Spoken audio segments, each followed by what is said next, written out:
అనకాపల్లి జిల్లాలో సుపారి హత్య ప్లాన్ గురితెప్పింది. వివాహితర సంబంధాన్ని బయటపెట్టాడని సుపారి హత్యకు మురుగేశ్వరి ప్లాన్ చేసింది. విలేకరిని హత్య చేయాలని సుపారి గ్యాంగ్తో మురుగేశ్వరి ఒప్పందం కుదుర్చుకుంది.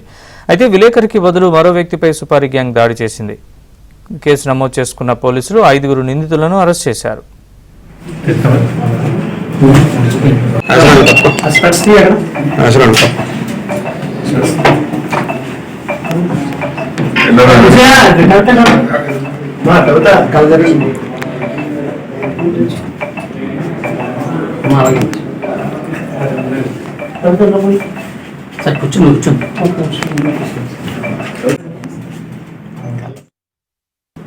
ఒక విలేకరిని పట్టాలనుకున్నారు, కొట్టించాలని ఆయన చంపాలనుకున్నారు.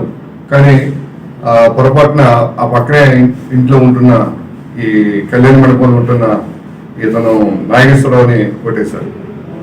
దీనికి కారణం ఏంటంటే ఇందులో ఈమెకి పెళ్ళయింది, ఒక వ్యక్తితో, అది పాయికిరాపేట చెందిన వ్యక్తి పెళ్ళయింది. అయితే వాళ్ళిద్దరి మధ్య డిస్ప్యూట్స్ వల్ల ఒక 3 years బ్యాక్ విడిపోయినారు. విడిపోతే ఈమెకి పోలీస్ స్టేషన్కి వెళ్ళి రిపోర్ట్ చేయడం అలవాటు. దానికి ఈ విలేకరి ఆయన సహకరించేవాడు. ఇప్పుడు ఆమెతో పాటు స్టేషన్కి వెళ్ళడం, ఈమెకి న్యాయం చేయని చెప్తూ చేసేవాడు.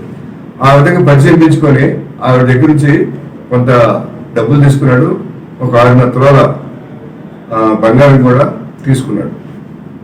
ఆ తర్వాత ఆమె అడిగితే అవి ఇవ్వడానికి నిరాకరించాడు. దాంతో ఆమె ఇతని మీద రిపోర్ట్లు ఇవ్వడం స్టార్ట్ చేసింది.